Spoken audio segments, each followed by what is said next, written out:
मुसीबत बढ़ती जा रही थी क्योंकि तान्या जाने का नाम ही नहीं ले रही थी, बल्कि अब उसने मुंबई घूमने जाने का प्लान बनाया था, वो भी अरमान के साथ। अरमान ने काफी बहाने बनाए पर तान्या के सामने उसकी एक नहीं चल रही थी। वैसे अरमान को आजकल मुंबई नाम से ही प्यार हो गया था क्योंकि वहाँ रिद्धिमा जो रहती थी, पर वो जानता था कि मुंबई जाकर भी वो रिद्धिमा से नहीं मिल पाएगा। उसे जब पता चला कि रिद्धिमा के सारे दोस्त मुंबई सैर करने गए हैं तो वो मन महसूस कर रह गया। उसे महाबलेश्वर का सफर याद आ रहा था और वो उदास हो गया। उसे समझ आ गया था कि पापा भी कुछ कहना चाहते हैं पर कह नहीं पा रहे हैं। उसने पापा से कहा वो तान्या को लेकर मुंबई जा रहा है, तो पापा ने बस इतना कहा, हो सके तो रिद्धिमा बेटी से मिलाना। अरमान और तान्या को मुंबई आए हुए 2 दिन हो गए थे। तान्या मुंबई आकर जितनी खुश थी, अरमान उतना ही उदास था, पर वो तान्या के सामने दिखा नहीं सकता था। आज सुबह से हल्की हल्की बूंदाबांदी हो रही थी और तान्या मैडम का मूड आज समंदर के किनारे घूमने का हो रहा था। अरमान ने उसे कितना समझाया कि वो बीमार पड़ सकती है क्योंकि उसे भीगने की आदत नहीं है, पर तान्या अपनी जिद पर अड़ी हुई थी। उसका कहना था कि उसने पता लगाया है कि हल्की बारिश में समंदर का नजारा कुछ और ही हो जाता है। अरमान बड़े बेमन से तान्या को लेकर समंदर के किनारे आया और एक चट्टान पर बैठ गया। तान्या तो पहले समंदर के किनारे रेत से कुछ दूर बच्चों की तरह खेलती रही और उछल कूद मचा रही थी। अरमान उसे मना करके थक चुका था और अंत में एक लाइफ गार्ड को तान्या का ख्याल रखने को कहकर चट्टान पर बैठा। इधर उधर का नजारा देख रहा था कि उसने ख्याल किया कुछ दूरी पर लड़के लड़कियों का ग्रुप काफी शोर मचा रहा था। उनमें से शायद 2 लड़की पानी में उतर गई थी और कुछ लड़के उन्हें चिल्लाकर मना कर रहे थे। अरमान को उनकी आवाज जानी पहचानी लगी, तो उसने ध्यान से सुना वो राहुल और आर्यन के जैसे लगी। उसका दिल ये सोचकर उछल पड़ा कि रिद्धिमा जरूर उनके साथ होगी। उसकी नजरें उसे ढूंढते हुए एक जगह पर रुक गई जहाँ रिद्धिमा और अंजलि खड़ी थी और कोई लड़का जोर जोर से उनसे बातें कर रहा था। अरमान का दिल चाहा कि दौड़ कर जाए और रिद्धिमा से लिपट जाए, पर तभी उसे तान्या का ध्यान आया और वो दुखी हो गया। उसने अपना चेहरा जैकेट के अंदर जितना हो सके छुपाते हुए उन्हें देख लिया। अचानक उसकी ये आंखें देखकर हैरत से फैल गई कि उस लड़के ने रिद्धिमा का हाथ पकड़ लिया और समंदर में जाने के लिए खींचने लगा। रिद्धिमा मुस्कुराती हुई नाव में सिर हिला रही थी। सभी ताली बजाकर हंस रहे थे। तभी अंजलि ने रिद्धिमा को जोर से धक्का दिया। रिद्धिमा गिरने ही वाली थी कि उस लड़के की बाहों ने उसे थाम लिया। तभी एक बड़ी सी लहर आई और दोनों पूरी तरह से पानी में सराबोर हो गए। लहर ने दोनों को छुपा लिया था और अरमान को ऐसे महसूस हो रहा था मानो रिद्धिमा उससे सदा सदा के लिए बिछड़ गई हो। तभी लहर पीछे हटी और अरमान को रिद्धिमा दिखी जो उस लड़के के हाथ को कसकर पकड़े खड़े थी। वो लड़का रिद्धिमा को एक हाथ से सहारा देते हुए अंजलि मुस्कान की ओर देखकर एक हाथ से बुलाने लगा। सारे दौड़ते हुए पानी में उतर गए और एक दूसरे की ओर पानी उछाल उछाल कर मस्ती करने लगे। अरमान की आंखें रिद्धिमा को ढूंढ रही थी, पर वो उनके बीच कहीं खो गई थी और अरमान को ऐसा लगा मानो उसकी जिंदगी की सारी खुशी ही खो गई हो, उससे दूर चली गई हो और उसके सारे अरमान किसी और ने छीन लिए हो। तभी उसे तान्या की आवाज सुनाई दी, कहाँ खोए हो अरमान? उसने देखा तान्या कपड़े चेंज करके आ चुकी थी और उसे पता भी नहीं चला था। वो तो कहीं और खोया हुआ था। इसी सोच में खोया हुआ था कि वो लड़का आखिर है कौन जिससे रिद्धिमा इतनी घुली मिली है। वैसे तो रिद्धिमा को उसने कभी किसी लड़के के इतना करीब नहीं देखा था और वो जानता था, यानी रिद्धिमा के साथ रहते हुए समझ गया था रिद्धिमा ऐसी लड़की नहीं है जो किसी के साथ दोस्ती कर ले या उसे करीब आने दे।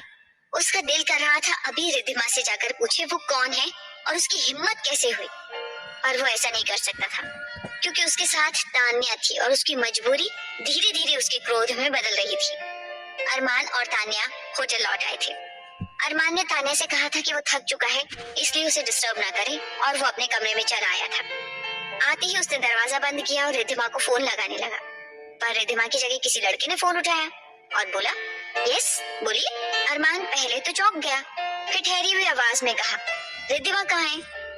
उसने जवाब दिया, रिद्धिमा और उसकी सहेलियां समंदर की सैर करने गई हैं और उसका मोबाइल मेरे पास है, कुछ कहना है उससे। अरमान ये सुनकर चौंक गया क्योंकि कभी पहले एक बार रिद्धिमा के दोस्त बात कर रहे थे तो रिया ने बताया था कि रिद्धिमा को समंदर से बहुत डर लगता है, वो तो पानी में भी नहीं उतरती।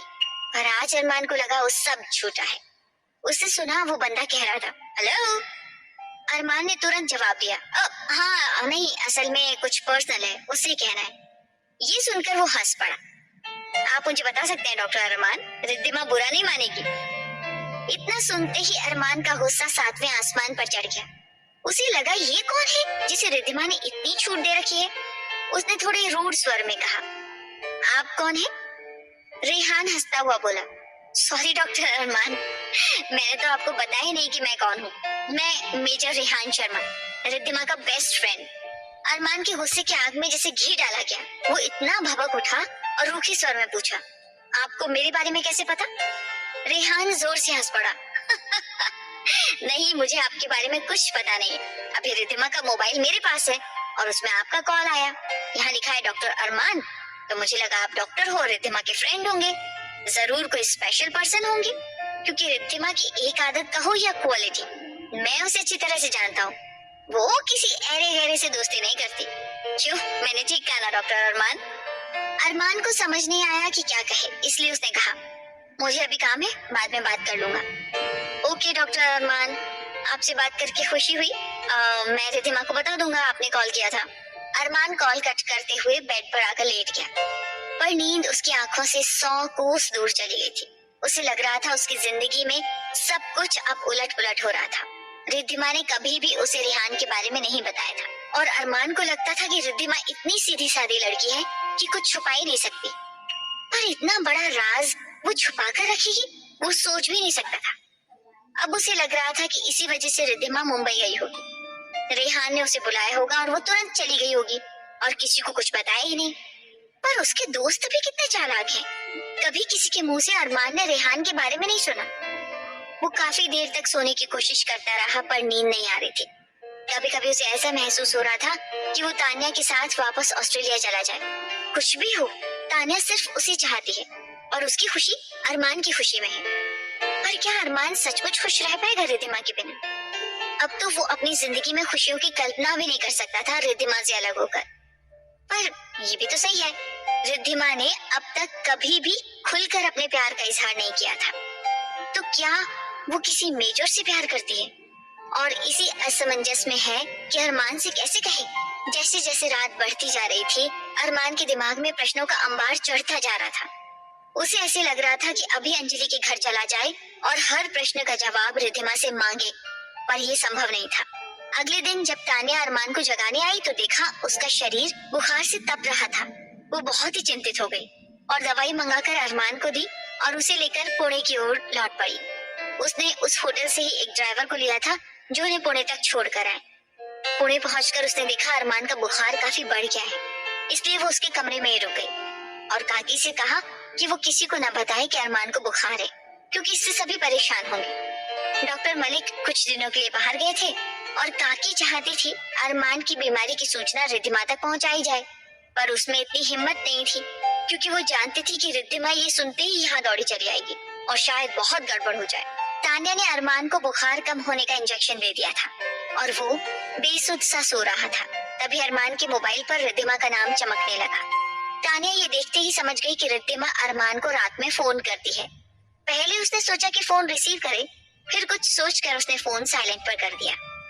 इसी तरह 2 दिन बीत गए और तीसरे दिन अरमान का बुखार कम हो गया था। तान्या कुछ काम से जब अपने कमरे में गई तो अरमान ने तुरंत अपना फोन उठाया और चेक किया, पर रिद्धिमा का कोई कॉल या मैसेज नहीं था। उसे पता नहीं था कि तान्या ने पहले ही सब डिलीट कर रखा था। रिद्धिमा का कोई मिस कॉल या मैसेज न देखकर अरमान का गुस्सा 7वें आसमान पर चढ़ गया। तभी तान्या अरमान के लिए गर्मा गर्म सूप ले आई और उसे पीने के लिए मनोहार करने लगी। अरमान जब सूप पी रहा था तो उसने बताया कि किस प्रकार अरमान को बुखार में दबता देखकर वो पुणे वापस लौट आई और आज 2 दिन हो गए हैं वो बेसुध ही पड़ा था। वो उदास सी बोल रही थी, अरमान, यहाँ तुम्हारी देखभाल करने वाला कोई नहीं है, अंकल तो बहुत बिजी रहते हैं, वहाँ मैंने तुम्हें ऐसे बीमार पड़ते नहीं देखा डियर। अरमान ने सिर हिलाया और मन ही मन सोचा, जिसे अपना सोचा था वही जब पराई है तो कौन मेरा अपना है यहाँ, मुझे वापस ही लौट जाना चाहिए अब। तान्या सारा दिन उसके लिए कुछ न कुछ बनाती रही, उसे अपने हाथ से दवा देती रही और ये भी बताया कि वो जो खाना बनाने से नफरत करती थी अब अरमान के लिए काकी से कुछ न कुछ बनाना सीख रही है और उसे इससे बहुत खुशी मिल रही है। उस रात जब अरमान अपने कमरे में लेटा हुआ था और तान्या को उसके कमरे में भेज दिया था, तभी रिद्धिमा का नाम मोबाइल स्क्रीन पर चमक उठा और अरमान का दिल खुशी से उछलने लगा।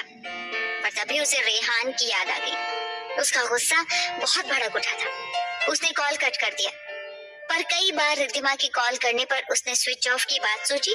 तभी रिद्धिमा का मैसेज स्क्रीन पर चमक उठा, प्लीज फोन उठाओ, मेरी कसम। अरमान की कॉल रिसीव करते ही रिद्धिमा चिंतित स्वर में बोली, कैसे हो अरमान?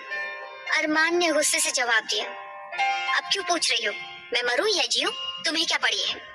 रिद्धिमा ये सुनकर छिटक गई और रुआंसे स्वर में बोली, मुझे किसी ने बताया नहीं कि तुम बीमार हो। तुम मुंबई में किसी के साथ ऐश करो और मैं जाकर तुम्हें बताऊं कि क्या मैं बीमार हूँ? तुम्हें कोई फिक्र है मेरी? रिद्धिमा ये सुनकर सन्ने रह गई। अरमान ये कह रहा है, वो यहाँ किसके साथ ऐश कर रही है? और अरमान बीमार है वो कैसे समझ सकती है? वो भीगे स्वर में बोली, तुम इस तरह मुझ पर बिना वजह कोई इल्जाम नहीं लगा सकते अरमान। आज शायद 20 दिन से ज्यादा हो गए वो लड़की तुम्हारे घर में है और मैं बाहर हूँ। क्या वजह है जो तुम उसे वापस जाने को नहीं कह सकते, या वो नहीं जा रही है? कोई तो वजह होगी। मुझ पर इल्जाम लगाने से पहले खुद के गिरबान में झांकना चाहिए तुम्हें। अरमान कभी सोच नहीं सकता था रिद्धिमा ऐसी बातें कर सकती है। वो गुस्से से चिल्लाया, ये मेरा घर है, मैं जिसे चाहूँ बुलाऊं, रहने को कहूँ। तुम कौन होती हो मुझे मना करने वाली? रिद्धिमा चुप हुई, फिर बोली, हाँ अब मुझे भी समझ में आ रहा है कि मैं कोई नहीं हूँ उस घर की या तुम्हारी। तो निकाल फेंको मुझे अपनी जिंदगी से, मुझे भी चैन मिलेगा और तुम्हें भी। इस जबरदस्ती के बंधन से मुझे भी आजादी चाहिए। कहते हुए उसने कॉल कट कर दी और अरमान स्तंभित सा रह गया। रिद्धिमा ने ये क्या कह दिया? तो अब तक रिद्धिमा को ये बंधन जबरदस्ती का ही लग रहा है। उसने तो पता नहीं क्या क्या सोच लिया था और अपने प्यार का इजहार भी कर चुका है। पर रिद्धिमा तो इस जबरदस्ती के बंधन से मुक्त होना चाहती है, तो फिर वही क्यों उसके लिए तड़पता रहे? अगर वो यही चाहती है तो ठीक है, अब फैसला हो ही जाना चाहिए। वो उठकर बेचैनी से कमरे में टहलने लगा। तभी उसके दरवाजे पर नॉक हुआ। उसने खोला तो देखा तान्या खड़ी थी। सॉरी अरमान, मैं सोने से पहले तुम्हें मेडिसिन देना ही भूल गई। अभी याद आया तो दौड़ी चली आई और फिर तुम्हारे कमरे की रोशनी देखकर घबरा गई कि शायद तुम अस्वस्थ महसूस कर रहे हो। क्या बात है अरमान, नींद नहीं आ रही है क्या? कोई प्रॉब्लम है? नहीं तान्या, जब तक तुम हो मुझे कोई प्रॉब्लम नहीं, मैं दवा ले लूंगा। तुमने क्यों अपनी नींद खराब की? मैं भी डॉक्टर हूँ और मुझे भी पता है कि क्या कब दवा लेनी है। मैं जानती हूँ अरमान कि तुम डॉक्टर हो, पर तुम्हारी सेवा करके मुझे खुशी मिलती है। तुम्हें बुरा लगा तो इसके लिए सॉरी, मैं जा रही हूँ। मैं सॉरी हूँ तान्या, डॉक्टर्स को भी बीमारी में अपनों की ही जरूरत होती है और तुम कोई पराई तो नहीं। गुड नाइट, कल बात करेंगे। तान्या मुस्कुराती हुई वहां से चली गई और अरमान लाइट बंद करता हुआ बेड पर आकर लेट गया। उसके कान में रिद्धिमा की बात अब भी गूंज रही थी, मुझे भी चैन मिलेगा और तुम्हें भी। इस जबरदस्ती के बंधन से मुझे भी आजादी चाहिए।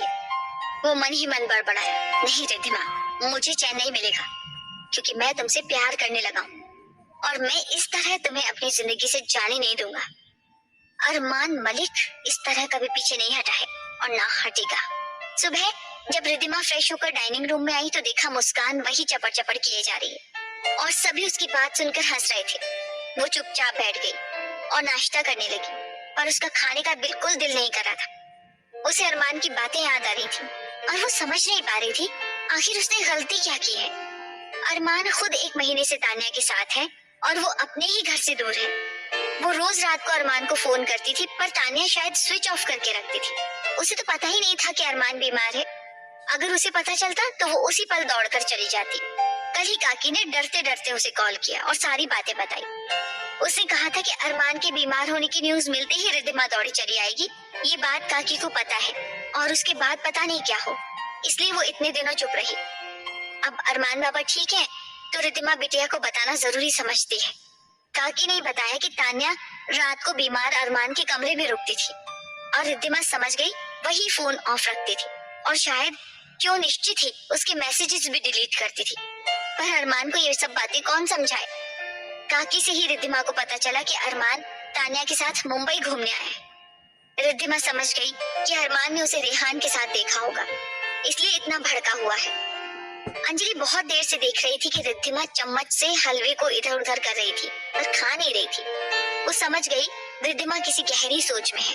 वो उसके पास आई और पूछा, क्या हुआ रिद्धिमा, कोई प्रॉब्लम है? अंजलि की बातों से रिद्धिमा का ध्यान टूटा और वो जल्दी से बोल उठी, नहीं नहीं नहीं दी। अंजलि ने चिंतित स्वर में पूछा, फिर कहाँ खोई है? खा क्यों नहीं रही? और तेरी आंखें लाल क्यों है? रोई है रात को या सोई नहीं है? इस पर मुस्कान झट से बोल उठी, रात भर अरमान को याद करके सोई नहीं होगी, काफी दिन हो गए ना। अब वो चुड़ैल तान्या तो अपने देश वापस जा नहीं रही। ऐसी कोई बात नहीं है मुस्कान, बस थोड़ा सा सिर दर्द है और कुछ नहीं, रिद्धिमा बोली। मुस्कान बोल उठी, हाँ हाँ हमें पता है तेरा सिर दर्द वो तान्या चुड़ैल है जो अरमान के सिर पर बैठी खून चूस रही है उसका। मैं होती ना तो अब तक उसकी झाड़ू से पिटाई कर देती। राहुल बोल उठा, ओए झांसी की रानी, चुप करेगी तू?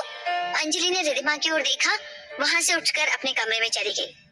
मुस्कान उसे जाते देखकर घबराकर बोली, मैंने कुछ गलत कह दिया है शायद। अंजलि बोली, नहीं मुस्कान, मुझे लगता है कल रात को कुछ हुआ है और रिद्धिमा परेशान है, मैं देखती हूँ क्या प्रॉब्लम है। कहकर वो रिद्धिमा के कमरे में आई और देखा तो वो खिड़की के पास खड़ी दूर रास्ते को देख रही थी। अंजलि ने उसके पास आकर उसके कंधों पर हाथ रखते हुए पूछा, अरमान ने कुछ कहा है क्या? इतना सुनते ही रिद्धिमा की आंखों से आंसुओं की बाढ़ बहने लगी। अंजलि ने उसे कुछ देर उसी तरह रोने दिया। कुछ देर बाद जब वो चुप हुई तो उसने रिद्धिमा का हाथ पकड़कर सोफे पर बिठाया और बोली, अब शांति से बता क्या बात है। रिद्धिमा ने वो सब बताया जो कल उसके साथ हुआ था। अंजलि सब सुनने के बाद गुस्से से बोल पड़ी, ये अरमान तो बहुत ही ज्यादा बदतमीज है, खुद तान्या के साथ मुंबई में मौज कर सकता है, तो क्या तू अपने दोस्तों के साथ नहीं कर सकती? उसने जरूर तुझे रेहान के साथ देखा होगा, पर तूने पूछा क्यों नहीं कि वो मुंबई में क्या कर रहा था? उसकी सारी पोल खुल जाती एक झटके में। रिद्धिमा उदास स्वर में बोली, मुझे उसके साथ लड़ाई नहीं करनी थी दी, वो बहुत गुस्से में, वो कुछ भी कहता है और जब उसे रेहान के बारे में पता चलेगा तो शायद वो और भी गुस्सा हो। दरवाजे पर खड़ी मुस्कान जो सब कुछ सुन रही थी अंदर आते हुए बोल पड़ी, अरे वाह, ये क्या बात हुई? अरमान सर के दोस्त हो सकते हैं जो 1 महीने से उनसे चिपक कर पड़ी है, तो तेरा दोस्त क्यों नहीं हो सकता? रेहान भैया तेरे बचपन का दोस्त है। अरमान सर से बहुत पहले रेहान भैया से तेरी दोस्ती हुई है और भैया ने अब तक निभाया है। तू क्या अरमान सर के कहने पर उनसे रिश्ता तोड़ देगी? रिद्धिमा ने उदास स्वर में कहा, उसे शायद रेहान से दोस्ती पसंद ना आए, शायद वो यही चाहता है। मुस्कान हाथ झटकते हुए बोली, अरे वाह, अच्छी जबरदस्ती है। और तू कब से अरमान सर की पसंद नापसंद का ख्याल रखने लगी? हाँ ठीक है, वो अच्छे इंसान है, हम सब उनका रिस्पेक्ट करते हैं, पर ये बात किसी ने नहीं भुला दी कि उन्होंने तुझसे जबरदस्ती शादी की है। तुझे तो नफरत थी ना? अंजलि ने चौंक कर मुस्कान को देखा और पूछा, क्या मतलब मुस्कान? रिद्धिमा मुस्कान को रोकती उससे पहले ही बोल पड़ी, आपको पता नहीं थी, रिद्धिमा को नीली आंखों वालों से सबसे ज्यादा नफरत है, क्योंकि उसके पापा की आंखें ऐसी थी। अरमान सर जब पहले पहले हॉस्पिटल आए थे तो रिद्धिमा के साथ उनकी एक झड़प हुई थी और रिद्धिमा ने गुस्से से एक चांटा जड़ दिया था। उसके बाद ही अरमान सर ने जिद की कि उसे रिद्धिमा से शादी करनी है। अंजलि हैरानी से रिद्धिमा को देखते हुए बोली, इतना बड़ा राज है तुम दोनों की लाइफ में और तूने मुझे कभी बताया क्यों नहीं रिद्धिमा? इसका मतलब ये है कि ये जबरदस्ती की शादी है और मुझे लगता है रेहान अरमान से ज्यादा हक रखता है तुझ पर और तेरा ख्याल भी। छोड़ दे अरमान को रिद्धिमा, जो शादी तेरी मर्जी से नहीं हुई उसे जुड़े रहने की जरूरत ही क्या है? इतना कहकर अंजलि और मुस्कान वहां से चली गई। रिद्धिमा सुबकते हुए सोचने लगी, आपने जितनी आसानी से कह दिया इतना आसान नहीं है दी। मैं अरमान से नफरत करती थी पर वो नफरत कब प्यार में बदल गई मुझे पता नहीं चला। अब मैं इस रिश्ते को नहीं तोड़ सकती थी। 2 दिन बीत चुके थे, न अरमान ने रिद्धिमा को फोन किया था और ना ही रिद्धिमा ने अरमान को। डॉक्टर मलिक वापस आ चुके थे और तान्या अब वापस जा रही थी। अरमान रिद्धिमा से बहुत नाराज था और उसने अपना फोन बंद कर दिया था, पर तान्या के वापस जाने की खबर मिलते ही उसे खुशी हुई थी। पर एक दिन सुबह अचानक तान्या की मम्मा ने फोन करके तान्या को ये खबर दी कि लीजा यानी अरमान की मम्मा का एक छोटा सा एक्सीडेंट हो गया है। अरमान ये सुनते ही घबरा गया और डॉक्टर मलिक ने भी अरमान से कहा कि इस वक्त उसे अपनी मम्मा के पास होना चाहिए। इसलिए उसने फैसला किया कि तान्या के साथ वो कुछ दिनों के लिए ऑस्ट्रेलिया चला जाए। उसने सोचा वहां जाकर वो मम्मा को सारी बात बताएगा और कोशिश करेगा कि लीजा रिद्धिमा को अपनी बहू मानते हुए अरमान को इंडिया में रहने के लिए परमिशन दे दे। पर उसने ये भी सोच लिया था कि इस बार जब तक रिद्धिमा खुद उसे कॉल ना करे वो नहीं करेगा। अगले दिन वो ऑस्ट्रेलिया जाने वाला था और देर रात तक इंतजार करता रहा कि शायद रिद्धिमा का कॉल आ जाए। पर आधी रात तक इंतजार न करने के बाद जब कोई कॉल ना आया तो उसे रिद्धिमा पर बहुत गुस्सा आया और उसने जानबूझकर रिद्धिमा के नाम मैसेज छोड़ा, मैं ऑस्ट्रेलिया जा रहा हूँ, अब कभी वापस नहीं आऊंगा। उसे लगा कि रिद्धिमा इस मैसेज को देखकर दौड़ी चली आएगी। अगली सुबह 7 बजे फ्लाइट थी, इसलिए वो तान्या के साथ 5 बजे ही निकल गया। जब वो एयरपोर्ट जा रहा था तो उसे जब वो इंडिया आया था उस दिन की याद आ रही थी। उसे याद आया पापा के बुलाने पर वो इंडिया आया जरूर था, पर सोच ही रखा था कि किसी तरह 2-4 दिन निकाल कर वापस लौट जाएगा। इंडिया आते हुए उसे अपना मेलबर्न शहर, दोस्त, अपना घर, अपना कमरा कितना ज्यादा याद आ रहा था। पर उसे तान्या की इतनी याद तो नहीं आई थी जितना उसे अभी रिद्धिमा की आ रही थी। वो जानता था कि रिद्धिमा सुबह 5 बजे ही उठ जाती है, इसलिए वो उसके कॉल का इंतजार करता रहा, क्योंकि उसे पूरा विश्वास था कि रिद्धिमा मैसेज देखते ही कॉल करेगी। पर रिद्धिमा का कोई कॉल नहीं आया। वो बार बार अपने मोबाइल चेक करता रहा और उसे एयर होस्टेस की घोषणा सुनकर होश आया, जो अब नेटवर्क बंद करने की रिक्वेस्ट कर रही थी। उसने अपने मन में कहा, गुड बाय रिद्धिमा, अगर तुम्हें मेरी इतनी भी परवाह नहीं है तो मैं वापस ही नहीं आऊंगा। उस दिन अरमान और रिद्धिमा के झगड़े के बाद जब अंजलि को पता चला था कि रिद्धिमा की शादी जबरदस्ती हुई है, तो उसने रिद्धिमा को अपनी कसम दे दी थी कि अरमान को वो खुद से कॉल नहीं करेगी। रिद्धिमा को अब अरमान के कॉल का इंतजार था, पर उसने नहीं किया तो उसने डॉक्टर मलिक को कॉल किया तो उन्होंने बताया कि अरमान ठीक है और तान्या के यहाँ से जाने के इंतजार में है। डॉक्टर मलिक भी चाहते थे कि तान्या वहां से जल्द चली जाए और रिद्धिमा घर वापस लौट आए। वो रिद्धिमा को बहुत मिस करते थे। रिद्धिमा की अंजलि के पास जाने की बात सुनकर उन्होंने खुशी जताई थी। उन्हें अरमान और रिद्धिमा की लड़ाई के बारे में कुछ पता नहीं था, इसलिए उनको लग रहा था कि अरमान ने रिद्धिमा को उसके ऑस्ट्रेलिया जाने के बारे में बता दिया होगा। जिस दिन अरमान रात को रिद्धिमा के फोन का इंतजार करता रहा, उस दिन रेहान ने एक पार्टी रखी थी और अंजलि और अपने सभी दोस्तों को वहां बुलाया था। उसकी छुट्टी बाकी थी, पर अचानक कॉल आने की वजह से वो वापस लौट रहा था। वो बहुत दुखी था और रिद्धिमा से उसने ये भी कहा था कि उसे रिद्धिमा से कुछ इम्पोर्टेंट बात करनी थी, पर कह नहीं पाया था। वो जल्दी ही छुट्टी लेकर आएगा और पुणे आकर रिद्धिमा से बात करेगा। रिद्धिमा रेहान के जाने से दुखी थी, क्योंकि रेहान उसका बेस्ट फ्रेंड था। शायद अरमान उसकी जिंदगी में यूं अचानक न आता तो वो रेहान को ही अपना हमसफर चुनती, पर अब वो ये बात सोच भी नहीं सकती थी। रेहान के जाने पर वो बहुत दुखी थी, पर उसे पुणे लौटने की खुशी भी थी। वो अगले दिन अपने फ्रेंड्स के साथ पुणे लौटने वाली थी। उस रात काफी देर तक पार्टी चलने के कारण सभी बहुत थक गए थे और वापस घर आते आते 2 बज गए थे और रिद्धिमा ने देखा कि उसके मोबाइल का चार्ज खत्म हो गया है, तो वो मोबाइल घर पर ही छोड़ गई थी। डॉक्टर मलिक ने 2 दिन पहले ही बताया था कि रविवार को तान्या की फ्लाइट की टिकट है और अगले दिन रविवार था, इसलिए रिद्धिमा अगले दिन पुणे लौटकर सीधे अपने घर अर्थात अरमान के घर लौटने वाली थी। और ये बात सरप्राइज रहे, इसलिए डॉक्टर मलिक को भी उसने नहीं बताया था। देर रात लौटने के कारण सब सो रहे थे।